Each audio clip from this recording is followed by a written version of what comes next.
Hello guys, welcome to hit TV. నేను మీ నిహాల్. ప్రస్తుతం మనతో ఉన్నారు senior political analyst KS Prasad గారు. సార్ నమస్తే సార్. నమస్తే అండి.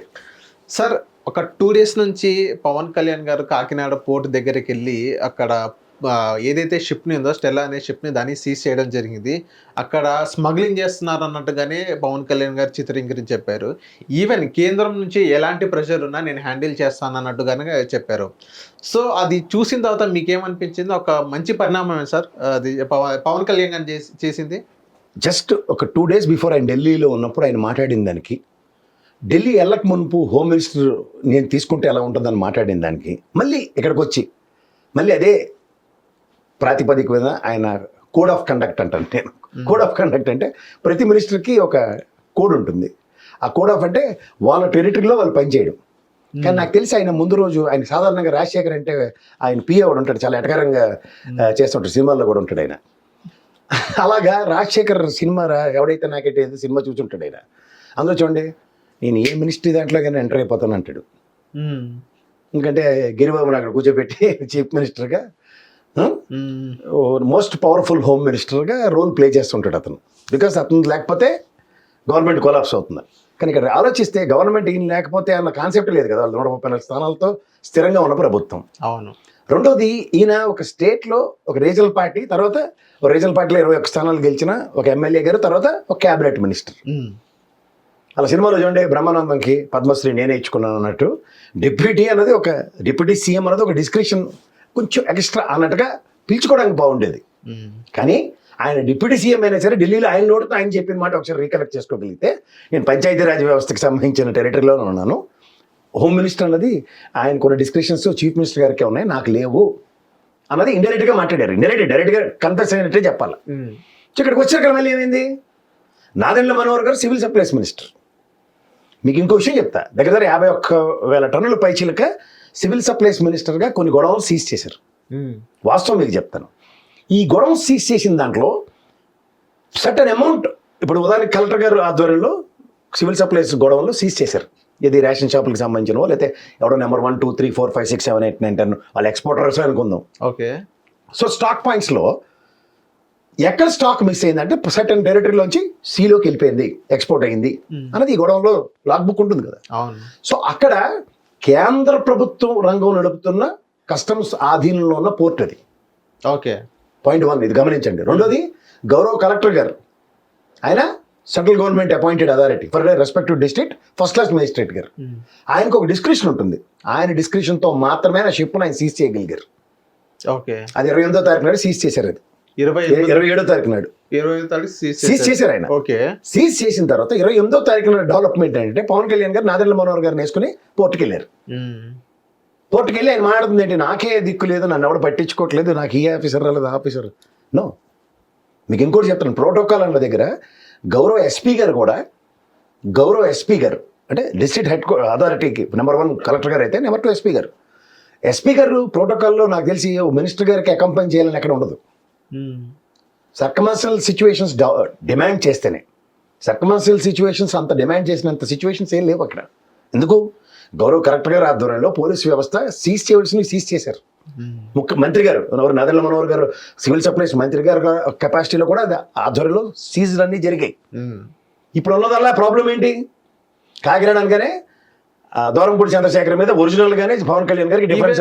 దూరంపూడి చంద్రశేఖర్ గారి పేరు కూడా నాదెండ్ల మనోహర్ గారి ప్రస్తావన వచ్చింది. ఈ కంపెనీ ఎవరంటే దూరంపూరి గారిదని నాదెండ్ల మనోహర్ గారు చెప్పింది. అదే అందుకే ఒక విషయం చెప్తా, దూరంపూడి చంద్రశేఖర్ రెడ్డి గారి పేరు అనగానే మన పవన్ కళ్యాణ్ గారికి నచ్చదు. ఆయన ఇప్పుడు ఎమ్మెల్యే కాదు కదా, ఎందుగా కొండబాబు గారిని ఆయనలో విగ్రహ ప్రతిష్ఠ చేసాడు, ప్రాణ ప్రతిష్ఠ చేసి నువ్వే దూరంపూడి చంద్రశేఖర్ అని ఆయన్ని దొలగొట్టేసాడు పట్టుకుని. సాధారణంగా ఒక ఎమ్మెల్యేకి ఒక మినిస్టర్తో what way they are connected. వాళ్ళు ఏం చేస్తుంటారంటే సివిల్ సప్లైస్ ఆధ్వర్యంలో నిర్వర్తించవలసిన కార్యక్రమాలు వాళ్ళు నిర్వర్తిస్తూ, ఇప్పుడు ఉదాహరణకి వీళ్ళు దూరంపూడి చంద్రశేఖర్ని టార్గెట్ చేశారు అన్న డినైయింగ్ ఇట్. బట్ ఇవాళ దూరంపూడి చంద్రశేఖర్ గారిది కానీ లేకపోతే A to Z ఉన్న కంపెనీలు ఏవైతే ఎక్స్పోర్ట్ చేస్తున్నాయో, these are all procedural driven. First DGFT నుంచి IEC కోడ్, అంటే IEC కోడ్ తీసుకుంటాను కానీ ఎక్స్పోర్ట్ చేయడానికి వాళ్ళకి వెసులుబాటు ఉంటుంది, లైసెన్సింగ్ అది. రెండోది, అగ్రికల్చర్ ప్రొడక్ట్ రైట్స్ కమ్యూనిటీ ఒక ఇది ఉంది, దాంట్లో గ్రేడింగ్, క్వాలిటీ, క్వాంటిటీ అండ్ ప్యాకింగ్లో ఉన్న ఫార్మాలిటీస్ కూడా వాళ్ళు ప్రొసీజర్లు ఫాలో అవుతారు. తర్వాత RACE రైస్ అని ఒకటి ఉంది. వాళ్ళు ఏం చేస్తారంటే ఈ రైస్ ప్రొడక్ట్స్ని ఎట్లా ఎక్స్పోర్ట్ చేయాలో వాటి మీద దిశానిర్దేశం చేస్తారు. ఇవన్నీ ఒక ఎత్తి అయితే సైటోసానిటరీ సర్టిఫికేట్ తెచ్చుకోవడం ఇంకొక తలకాయ నొప్పి. అగ్రికల్చర్ ప్రొడక్ట్స్కి ఏదైనా సరే సైటోసానిటరీ సర్టిఫికేట్ లేదే, అంటే క్వాలిటీ చెక్ మెయింటైన్ చేయకపోతే ఎక్స్పోర్ట్ నోచుకోదు. ఓకే. మూడో పాయింట్, ఇందులో గణనీయమైన పాయింట్ ఏంటంటే దేశవ్యాప్తంగా మన వరి ప్రోడక్ట్లు బ్రహ్మాండంగా పండుతాయి. మనకి 3 పంటలు తీసినా ఆశ్చర్యపడం. అందులో ఆంధ్ర నడిబొడ్డులో ఉన్న ఉభయ గోదావరి జిల్లాలో అయితే 3 పంటలు సస్యశ్యామలంగా పండుతాయి. భారతదేశం నుంచి ఆల్మోస్ట్ 34% ప్రపంచంలో ఎగుమతుల్లో రైస్ ఆంధ్రప్రదేశ్ భారతదేశం నుంచే అవుతాయి. That is the track record of it. So ఇక్కడ మీకు ఎక్స్పోర్ట్ అన్న దగ్గర ఇక్కడ ప్రాబ్లం వల్ల ఏంటంటేనండి, మనం ఒక్కసారి 2014, 19, 24 గణాంకాలు తీసుకుంటే నీతి ఆయోగ్ వచ్చి నెత్తి నోరు కొట్టుకొని చెప్పింది ఏంటంటే మన దగ్గర హైయెస్ట్ రేషన్ కార్డులు ఉన్నాయి, వాటిని నిర్మూలించండి అని. ఎందుకు? ఇప్పుడు కేంద్ర ప్రభుత్వం రాష్ట్ర ప్రభుత్వం రెండు సమన్వయపరుచుకుని ₹5 రాష్ట్ర ప్రభుత్వం నుంచి ₹27 దగ్గర కేంద్ర ప్రభుత్వం నుంచి డబ్బులు భరిస్తూ ఫ్రీ రేషన్ ఇస్తుంది. ఇది గమనించండి ఫస్ట్. ఇక్కడ ప్రాబ్లం వల్ల ఎక్కడ వస్తుందంటే, నిన్నగా చెప్పిన దూరంపూడి చంద్రశేఖర్తో పాటు ఉన్న ఎక్స్పోర్టర్స్ ఎవరైతే ఉన్నారో వాళ్ళు రైస్ ఎక్కడి దగ్గర నుంచి వేరే పాకెట్స్ నుంచి కలెక్ట్ చేస్తారు. ఈ కలెక్ట్ చేసిన రైస్ అది ఏదైనా అవనండి, అది మన పోర్ట్ అథారిటీస్కి సంబంధం లేదు. వాళ్ళ ఫినామినల్గా వాళ్ళ సైటోసానిటరీ సర్టిఫికేట్ ఉందా లేదా, దానికి ఇన్వాయిస్ ఉందా లేదా, ఎన్ని చెక్ చేస్తారు తెలుసా అండి వాళ్ళ parameters before entering in to the customs లోపలికి వెళ్ళడానికి. దే వెరిఫై సైటోసానిటరీ సర్టిఫికేట్, అది అకంపైన్ అవుతుందో లేదా ప్రోడక్ట్ ఏదైతే ఉందో, సర్టిఫికేట్ ఆఫ్ ఆరిజిన్ ఉందో లేదా వెరిఫై చేస్తారు. అలాగే కమర్షియల్ ఇన్వాయిస్ ఎవరెవరితో నెగోసియేషన్స్ ఉన్నాయి, దీనికి కమర్షియల్ ఇన్వాయిస్ ఏదైతే రైస్ చేస్తారో దీనికి ప్యారల్గా బ్యాంక్ గ్యారంటీ కావాలి. అలాగే ECGC అని ఒకటి ఉంటుంది, అంటే ఎక్స్పోర్ట్ క్రెడిట్ గ్యారంటీ పాలసీ కూడా కేంద్ర ప్రభుత్వ ఆధ్వర్యంలోనే with insurance, with packing list, with bill of lading and customs declaration. ఇది చాలా క్రిటికల్ అండి. Letter of credit. ఈ లెటర్ ఆఫ్ క్రెడిట్ అంటే ఏంటంటే, ఇప్పుడు మనం ఇక్కడి నుంచి అక్కడికి పంపిస్తాం, అక్కడి నుంచి ఇక్కడికి ఈ ఫైనాన్షియల్ ట్రాన్సాక్షన్స్ అన్నీ కూడా ఆథరైజ్డ్ బ్యాంక్ త్రూగానే జరగాలి. ECGC అన్నది ఎక్స్పోర్ట్ క్రెడిట్ గ్యారంటీ కార్పొరేషన్ త్రూగా ఇన్సూరెన్స్ పాలసీ దానికి అకంపెనీ చేస్తూ తీసుకెళ్ళాలి. నెక్స్ట్ కస్టమ్స్ అథారిటీ అనేది ఎందుకు చెప్పానంటే, సే ఫర్ ఇన్స్టెన్స్ మీ ఇది ఒక గొడవంలో రైస్ ఉందండి, ప్రాపర్ ఇన్స్పెక్షన్ కస్టమ్స్ అథారిటీస్తో సంబంధించిన సెంట్రల్ ఎక్సైజ్ డిపార్ట్మెంటు ప్రాపర్గా దాని ప్యాకింగ్ ఫినామినల్స్ అన్ని పర్ఫెక్ట్గా ఉన్నాయా లేదా, క్వాలిటీ క్వాంటిటీ ఎగ్జూబరెంట్గా ఏమీ లేకుండా యాక్యురేట్గా ఉందా లేదా, ఇవన్నీ చూసిన తర్వాత కంటైనర్లో వాటిని సీల్ చేస్తారు. చేసిన తర్వాత ఇది పోర్ట్లోకి వెళ్ళిన తర్వాత ఇది ఇక్కడ సెంట్రల్ ఎక్సైజ్ అకంపైన్ చేసి లోపలికి వచ్చింది. అక్కడికి వెళ్ళిన తర్వాత కస్టమ్స్ హ్యాండ్ ఓవర్ చేసుకుంటుంది, ఏది సీల్ బ్రేక్ చేసి what ever you certified is 100% right అని. ఈ రెండు కనుక టాలీ అయితే లోపలికి కన్సైన్మెంట్ వెళ్తుంది. Okay, otherwise impossible to next. ఇక్కడ ఈ గొడవలకి స్టాక్ తీసుకొచ్చి స్టాక్ పాయింట్లో ఇతను ఏ నేపథ్యంలో ఎలా తీసుకొస్తున్నాడు అన్నది మీరు ఏ ప్రాతిపదిక మీద డిక్లేర్ చేస్తారు. ఇక్కడ ప్రాబ్లం వల్ల ఏంటంటే, నేను నీతి ఆయోగ్ ఎందుకు చెప్తున్నానంటే నెత్తినోరు కొట్టుకుని, ఇప్పుడు రాష్ట్రంలో 1,54,00,000 రేషన్ కార్డులు ఉన్నాయండి. సే ఫర్ ఇన్స్టెంట్ మీరు ఒక రేషన్ డిపో డీలర్, మీ పరిధిలో 100 రేషన్ కార్డులు ఉన్నాయి. 100 రేషన్ కార్డుల్లో 30 మంది బియ్యం తీసుకుంటారు మీ దగ్గర, మిగిలిన 70 మంది బియ్యం తీసుకోవట్లేదు. ఇది ఒక పాయింట్. ఈ 30 మందిలో 15-20 మంది బియ్యం తిరిగి అమ్మేస్తున్నారు. ఓకే, ఇది మీరు ఫస్ట్ ఫిక్స్ చేయండి. ఇప్పుడు కేంద్ర ప్రభుత్వ ఆధీనంలో ఉన్న సివిల్ సప్లైస్ కానీ లేదంటే ఏదైనా సరే రేషన్ పాయింట్కి సప్లై చేసేది వాళ్ళే కదా. అవును. ఈ 100 మందిలో 70 మంది రేషన్ తీసుకోవట్లేదని చెప్పిన ఉదాహరణకి మీకు నాకు వైట్ రేషన్ కార్డు ఉండొచ్చండి. ఓకే, ఎగ్జాంపుల్ చెప్తున్నా. మన ఇద్దరు అయితే అభియం తినాం కదా, ఫస్ట్ ఆఫ్ ఆల్ అది తీసుకో స్టాక్ వెళ్ళి. అలా వీడు ఏం చేస్తాడు, రేషన్ డీలర్ గాడు స్ట్రాటజికల్గా ఈ 70వి ఓ పాయింట్ దగ్గర నుంచి నెక్స్ట్ పాయింట్కి రీచ్ అవుతుంది. దాన్నే పిఎన్ఎస్ ఏదో రైస్ అంటారు దాన్ని, పాలిష్డ్ కింద అది కూడా చూపిస్తారు కదా పిఎన్ఎస్ రైస్. సో పాలిష్ చేసి అది ఎక్స్పోర్ట్ క్వాలిటీ కింద తయారు చేస్తున్నారు దాన్ని. ఇప్పుడు మనం బియ్యం ఉంటుందండి, దంపుడు బియ్యం పూర్వకాలంలో దంచినంటే దానికి తౌడు చిట్టుతో ఉండేది, కడిగి గంజి వార్చి ఆ గంజి దేగి వాళ్ళం, తౌడు చిట్టు పశువులు గేసేవారు. ఆ బియ్యం ఎలా ఉంటాయి, రగడగా ఉంటాయి, దొడ్డు బియ్యం అని వాళ్ళం. కానీ తర్వాత over period of time rice మిల్లర్లోంచి వచ్చిన దగ్గర క్వాలిటీ 1, క్వాలిటీ 2 గ్రేడ్లు అన్నీ ఎలా వస్తున్నాయి, పాలిష్డ్ బాస్మతి రైస్ దాకా వచ్చేస్తున్న పరిస్థితి ఉన్నది మనకి, ఇంచుమించు బాస్మతి రైస్. సో ఇట్లాంటి పాలిష్డ్ రైసెస్ గురించి మనం ఎక్స్పోర్ట్ పాలసీస్లో ఇట్స్ వెరీ క్లియర్. నువ్వు ఏదైతే అవగాహన తీసుకుని వెళ్తున్నావో దాని ప్రకారం ఉన్న దాని సిచ్యువేషన్ని సడన్గా మీరు ఇప్పుడు రేషన్ షాపుల దగ్గర జరుగుతున్న ప్రాబ్లం ఇది. దీన్ని జాగ్రత్తగా మీరు మెలడౌన్ చేసుకుంటే మిగిలిన రైసే ఉండే రైతు ఎక్కడ పని చేస్తాడో అది తీసుకెళ్ళి మనం అరబికా సెంటరో లేదంటే గవర్నమెంట్గా అమ్మాలి కదా, పాపం వాడు ప్రైవేట్గా అమ్ముకోవడానికి కూడా లేదు కదా, అవును. మీకు తెలియదు కాదు కదా అది. అవన్నీ ఎక్కడికి వెళ్తాయి? సివిల్ సప్లైస్కి వెళ్తాయి. ఇప్పుడు మీరు నేను కదా సార్, దేశవ్యాప్తంగా ప్రధానమంత్రి గారే అనౌన్స్ చేశారు. మీరందరూ ఏం చెప్పుకుంటారో నాకు తెలియదు, నేను చెప్పేది మాత్రం ఒకటే ఒక విషయం. 2011లో జాతీయ గణాంకాలు జరిగి మనుషులు లెక్కలు తేల్చారు. ఎంతమంది అండి? 118,50,00,000 మందో 70 లక్షల మందో ప్రజలు చెప్పారు. దాంట్లో నరేంద్ర మోడీ గారు నిన్న ఎలక్షన్స్లోనూ మొన్న ఫ్లోర్ ఆఫ్ ద హౌస్లో ఏం చెప్పారు? 80 కోట్ల మందికి ఫ్రీ రేషన్ ఇచ్చాం. అంటే మనం అందరూ బిలో పవర్టీలో ఉన్నట్టే కదా.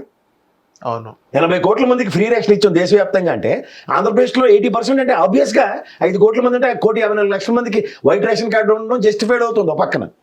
కానీ అందులో వైట్ రేషన్ కార్డు లేకుండా ఉంటుండగా కూడా జరుగుతున్న దోపిడీకి ఎవరు అరికట్టలేదు? ప్రభుత్వ బాధ్యతే కదా. ఇదేం కొత్త కాదు కదా. రైస్ అన్నది తెలంగాణ నుంచి కూడా కాకినాడ పోర్టుకి వెళ్తాయి సార్. కానీ మీరు స్మగ్లింగ్ అన్న పదం ఎలా మాడతారు?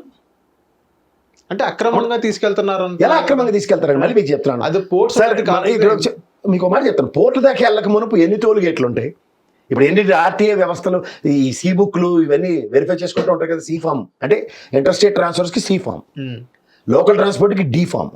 ఇవన్నీ జిఎస్టీ పరివిలో ఉన్నాయి కదా. ఇప్పుడు జిఎస్టీ కౌన్సిల్లో తమాషాలా ఏది పడితే అది తీసుకెళ్ళడానికి. నేను ఇందాక లైసెన్సింగ్ ప్రొసీజర్ కూడా చెప్పాను కదా. ఐఈసీ కూడా ఉండాలి ఆ కంపెనీకి ఎక్స్పోర్ట్ చేయాలంటే. ఎక్స్పోర్ట్ పాయింట్ దగ్గర కస్టమ్స్ ఆధీనంలో, అది కస్టమ్స్ సెంట్రల్ ఎక్సైజ్ ఆధీనంలో నిరంతరం పర్యవేక్షణ జరుగుతుంటుంది. D3 form every month declare చేయాలి తెలుసా అండి. D3 ఫామ్ అంటే what is the stock in house. ఇప్పుడు మనకి ఎక్స్పోర్ట్ పాలసీ ఎలా ఉంటుందంటే, గతంలో నాకు తెలిసి డొమెస్టిక్ టారిఫ్ DTSCL అని ఉండేది. అంటే నీకు స్టాక్ పాయింట్లో ఉన్నది డొమెస్టిక్లో అమ్మొచ్చు, ఎక్స్పోర్ట్ చేయొచ్చు. ఇప్పుడు ఏం చేశారంటే 100% ఎక్స్పోర్ట్ చేసుకోవచ్చు, 100% డొమెస్టిక్ చేసుకోవచ్చు. కానీ స్టాక్ పాయింట్లో నువ్వు ఎక్స్పోర్ట్ చేసి క్వాలిటీకి సెపరేట్ రిజిస్టర్ మెయింటైన్ చేస్తావు. D3 రిజిస్టర్ ప్రతిదీ అప్డేట్ అవ్వాలి సెంట్రల్ ఎక్సైజ్కి.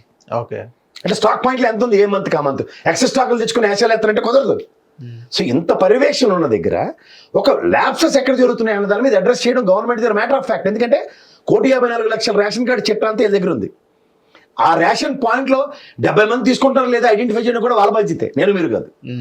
సో ఇవన్నీ డీవియేషన్స్ వాళ్ళ దగ్గర ఉన్నప్పుడు చెక్ పాయింట్స్ ముందు నిర్వహించకుండా అవుట్ పాయింట్స్ లో మీరు పర్సనల్ వెంజెట్లతో వెళ్తాను, నాకు బోట్ వేసుకొని లోపలికి వెళ్ళే వెసులుబాటు ఉందని పవన్ కళ్యాణ్ గారు రాజశేఖర్ లాగా అన్ని మంత్రిత్వ శాఖలో వేలు కాళ్ళు పెడతానంటే ఎలాగవుతుందండి?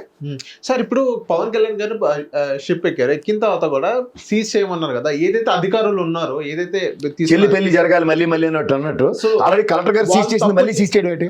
వాళ్ళు తప్పు చేశారు కాబట్టి వాళ్ళు సైలెంట్ గా ఉన్నారు అన్నట్టుగానే వాళ్ళు ఇప్పుడు ఎన్డీఏ కూటమి మీడియా వాళ్ళు చెప్తున్నారు. ఏదైతే తప్పు చేయలేదో అవన్నీ ఏదైతే పేపర్స్ ఉన్నాయో అవన్నీ చూపించచ్చు కదా అన్నట్టు కూడా క్వశ్చన్ చేస్తున్నారు. నేను ఇంత సేపు చదివింది ఏంటంటే నాకు అర్థం కాదు, మళ్ళీ చదువుతాను కావాలంటే. కలెక్టర్ గారు సీజ్ చేశారన్నారు, సీజ్ చేసినప్పుడు మళ్ళీ షిప్ లోకి ఎలా వెళ్ళింది అని కూడా క్వశ్చన్ రావచ్చు. సింపుల్ లాజిక్ చెప్తున్నాను. స్టాక్ పాయింట్ మ్యాచ్ చేయండి సార్. ఇప్పుడు కలెక్టర్ గారు, నాదెండ్ల మనోహర్ గారు, మంత్రి గారు ఆధ్వర్యంలో తనిఖీలు జరిగి 51,000 మెట్రిక్ టన్నులు సీజ్ అయిందండి. ఉదాహరణకు అది 70,000 మెట్రిక్ టన్నులు అనుకోండి సార్. ఓకే. ఆ మిగిలిన 19,000 మెట్రిక్ టన్నులు ఎక్కడికి వెళ్ళిందో అవుట్కమ్ ఇవ్వాలి కదా. They are the point. Okay. So ఇక్కడ మీకు ఇన్ని సర్టిఫికెట్లు వెరిఫై చేయకుండా కస్టమ్స్ ఎలా పంపిస్తారు లోపలికి వెళ్తుంది. సైటోసానిటరీ సర్టిఫికేట్ మళ్ళీ చదువుతున్నాను, certificate of origin, commercial invoice, packing list, bill of lading, insurance certificate, customs declaration, letter of credit, ఇవి లేదా లోపలికి వెళ్ళదు అది. అందుకే మీకు ఇవాళ చూడండి షిప్ వెళ్ళిపోయింది, ఇవాళ సౌత్ అమెరికాకి వెళ్ళిపోయింది. అది అక్రమంగా తరలిస్తున్నారని ఎలా అక్రమం అవుతుందండి? ఈ సోకాల్ మీడియా సార్ మళ్ళీ అనమాట. ఇప్పుడు ఉదాహరణకు మనం శంషాబాద్ ఎయిర్పోర్ట్ లో దుబాయ్ నుంచి వచ్చిన ఫ్లైట్ లో ఇంటర్నేషనల్ చాలా వస్తాయి కదా. ఇంత గోల్డ్ ఇవాళ కస్టమ్స్ అధికారులు సీజ్ చేశారు. వింటున్నాం చాలా. కస్టమ్స్ అధికారులకి ఆ డిస్క్రిప్షన్ ఉంది, ఏ పెట్టాలో చెక్ చేయొచ్చు. అక్రమంగా తరలిస్తుంది వాళ్ళు సీజ్ చేస్తారు వితౌట్ ఇన్వాయిసింగ్ అన్నారు. ఇప్పుడు కొంతమంది అక్కడి నుంచి బంగారం అది అఫీషియల్ గా కొంత తీసుకొచ్చిన వాళ్ళు ఉంటారు కదా, వాళ్ళైతే ప్రాపర్ డాక్యుమెంటేషన్స్ తో ఉంటారు కదా. లిమిటేషన్ ఇలాంటి వాటి శంషాబాద్ ఎయిర్పోర్ట్ లో అక్రమాలు జరుగుతున్నాయి, రోజు స్మగ్లింగ్ జరుగుతుందని ఒక స్టేట్మెంట్ ఇచ్చారు అనుకోండి ఒక స్థాయి కలిగిన వ్యక్తులు. అది ఎంత అప్రదిష్ట అండి. దట్ ఇస్ పాయింట్ కదా. ఇప్పుడు మనకి మీరు పోర్ట్లు ఇలాంటి వాటి నుంచి హైయెస్ట్ రెవెన్యూస్ జనరేట్ అవుతాయి. ఎక్స్పోర్ట్ పాలసీలు హైయెస్ట్ ఎక్స్పోర్ట్లు చేసిన ఉదంతాలు ఉన్నాయి కాకినాడ పోర్ట్కి. ఏడాది ఏం బయాస్ స్టేట్మెంట్లు ఇస్తారు? మీరు చేయవలసిన పని ఏంటంటే కస్టమ్స్ లోపలికి వెళ్ళి లోపలి నుంచి బయటకు వచ్చిన దగ్గర ఎక్కడ అన్యాక్రాంతం కాదు. ఇది వ్యవస్థల మీద గౌరవం ఉండాలి. బయట ఎవడెవడో పిచ్చి పనులు చేస్తే రేషన్ షాప్ బియ్యమేనండి. నేనే అనుకోండి ఒకటిని, నేను అక్కడ రేషన్ షాప్ వాడికి నాకు అండర్స్టాండింగ్ తన 70 మందికి నువ్వు ఇవ్వట్లేదు నాకు ఇచ్చారా, నేను దీన్ని ఎక్స్పోర్ట్ చేస్తాను నాకు లైసెన్స్ ఉందన్నాను అనుకోండి, వీడు నేను చీకటి ఒప్పందం చేసుకున్న దాన్ని బయట పట్టుకో నువ్వు. అవును. మీకు అర్థమవుతుందా? నేను ఎక్కడో ఒక వెండింగ్ పాయింట్ దగ్గర దాన్ని పాలిష్ చేస్తూ ఒక రైస్ మిల్ వేషాలు వేస్తున్నాను అనుకోండి, దీన్ని పట్టుకొని నువ్వు చెప్పు తప్పని, ఎవ్వడూ బాధపడవు. కానీ లోపలికి వెళ్ళిన తర్వాత తప్పు అంటే మాత్రం నేను ఖచ్చితంగా ఒప్పుకోను. ఓకే. మీకు అర్థమవుతుంది సార్? ఎస్. ఇప్పుడు ఉదాహరణకి నేనే ఒక ₹1,00,000 దొంగతనం చేసి బ్యాంకులో డిపాజిట్ చేశాను. నేను దొంగతనం చేసి లోపల డిపాజిట్ చేసిన ₹1,00,000 ఆ బ్యాంకులో అంత దొంగ డబ్బే ఉంటుందంటే ఏమైనా అర్థం ఉందా? లాజికల్గా ఆలోచించండి. ఇప్పుడు డబ్బుకి ఒక రూపం పేరు ఉండదు. అలాగే కస్టమ్స్ గూడ్స్ కి ప్రాపర్ అథెంటికేషన్స్ తో లోపలికి వెళ్తున్నప్పుడు దాన్ని ఏ ప్రాతిపదిక మీద మనం ఆపాదించి మాట్లాడుతున్నాం అనేది గమనించండి. అది తప్పు అంటాను నేను. ఓకే. బయట జరుగుతుంది, ఖచ్చితంగా జరుగుతుంది. ఏది రేషన్ షాపుల్లో బియ్యాలు ఇలాంటివన్నీ నాదల మనోహర్ గారు కానీ ఎవరైనా పట్టుకోకపోతే చాలా తప్పనే చెప్తాను. ఎందుకంటే అది మన సొత్తు అండి. కేంద్ర ప్రభుత్వం అయినా రాష్ట్ర ప్రభుత్వం అయినా సబ్సిడైజ్డ్ రేట్లు ఇస్తున్నారంటే మనం మీలటం ట్యాక్స్లు కట్టబట్టి. అవును. అంటే దాని మీద ఖచ్చితంగా ప్రభుత్వ విధానం సూపర్. కానీ పవన్ కళ్యాణ్ గారు అనే వ్యక్తి నిన్న అలాంటి ఓవర్ యాక్షన్ చేయకుండా ఇదే క్యాబినెట్ మీటింగ్ రేపు 4 నేను కూడా మా మనోహర్ గారితో వెళ్ళి ఫాలో అయ్యి చూశాను సార్. చాలా అక్రమాలు జరుగుతున్నాయి బయట, వీటిని నిరోధించడానికి ఒక మంచి చట్టం చేద్దాం. హెన్స్ఫోర్త్ రేషన్ షాపుల్లో సప్లై చాలా కన్సిస్టెంట్ గా మానిటరింగ్ ఉంటుంది. ఎంత బెస్ట్ యూటిలైజేషన్ జరుగుతుందో అంతే ఇద్దాం మనం. ఇప్పుడు నాణ్యమైన బియ్యం ఉదాహరణకి 10 మంది తీసుకోవచ్చు రేషన్ షాపులు, ఆ 10 మందికి సక్రమంగా ఇద్దాం. ఓకే. దీంట్లో రేషన్ కార్డులు తొలగించక్కర్లేదు, నిర్మూలించక్కర్లేదు. జస్ట్ రిజిస్టర్ మెయింటైన్ చేసుకుని ఒకసారి మెయింటైన్ చేస్తే ఒక నెల అర్థమైపోతుంది కదా సార్. అవును. క్లియర్ గా ఎంతమందికి ఉంది ఎంతమందికి లేదన్నది. లేనిది మనం పాకెట్ సెండింగ్ పాయింట్ దగ్గర నిరోధించారు అనుకోండి సార్, మరి ఎక్కడి నుంచి తీసుకెళ్తాడు? నేను ఇందాక చెప్పినట్టు వేరే థర్డ్ కంపెనీ లేదు, రేషన్ డీలర్ పిచ్చి పండి వేయడానికి లేదు. స్టాక్ పాయింట్ లో 30 కేజీలు వస్తుంది, 30 కేజీలు అయితే చొప్పున 6 ఇవ్వు. That's it. అక్కడ అకౌంటబిలిటీ కూడా ఉంటుంది కదా. అవును. ఇది ఎప్పుడైతే ఎక్సెస్ స్టాక్ వాడికి వస్తుందో ఎవరు తీసుకొని బియ్యాన్ని వాడు నచ్చినట్టు వాడు వేషాలు వేస్తున్నాడు. హిట్ టీవీ యాప్ ని డౌన్లోడ్ చేసుకోండి. ఇందులో short news, live news, entertainment movies అన్ని అవైలబుల్ గా ఉన్నాయి. Please download hit TV app. Hit TV యాప్ని ఫ్రీగా డౌన్లోడ్ చేసుకోండి.